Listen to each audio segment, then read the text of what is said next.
দুই বন্ধুতে দারুণ মিল। কোনো কাজ তারা একে অপরকে না জানিয়ে করতো না।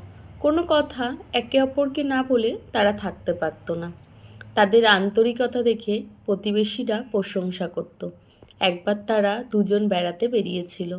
ঘুরতে ঘুরতে খেয়াল করেনি কখন জঙ্গলের মধ্যে চলে এসেছে। হঠাৎ দেখে এক প্রকাণ্ড ভাল্লুক তাদের দিকে এগিয়ে আসছে। দুজন ভীষণ ভয় পেয়ে গেল। কি করবে ভেবে পেল না। দুই বন্ধুর মধ্যে একজন গাছে উঠতে জানত।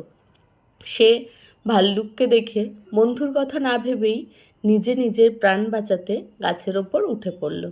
দ্বিতীয় বন্ধুটি গাছে উঠতে জানত না। এদিকে ভাল্লুক ক্রমশ এগিয়ে আসছে তার দিকে। ভয়ে তার গলা শুকিয়ে গেল। প্রাণটা বুঝি যায়। হঠাৎ তার মনে পড়ল ভাল্লুক নাকি মরা মানুষ ছোঁয় না। আর কোনো উপায় না দেখে সে মরার ভান করে মাটিতে শুয়ে পড়ল। কয়েক মুহূর্তে ভাল্লুক সেখানে উপস্থিত হলো।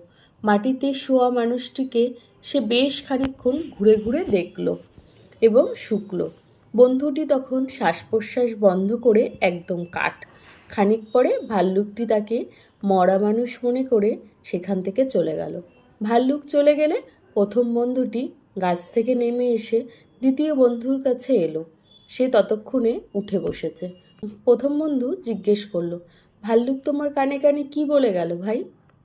উত্তরে দ্বিতীয় বন্ধুটি জবাব দিল, ভাল্লুক বলল, যে বন্ধু তোমাকে বিপদে ফেলে পালায় তাকে ভুল করেও বিশ্বাস করো না।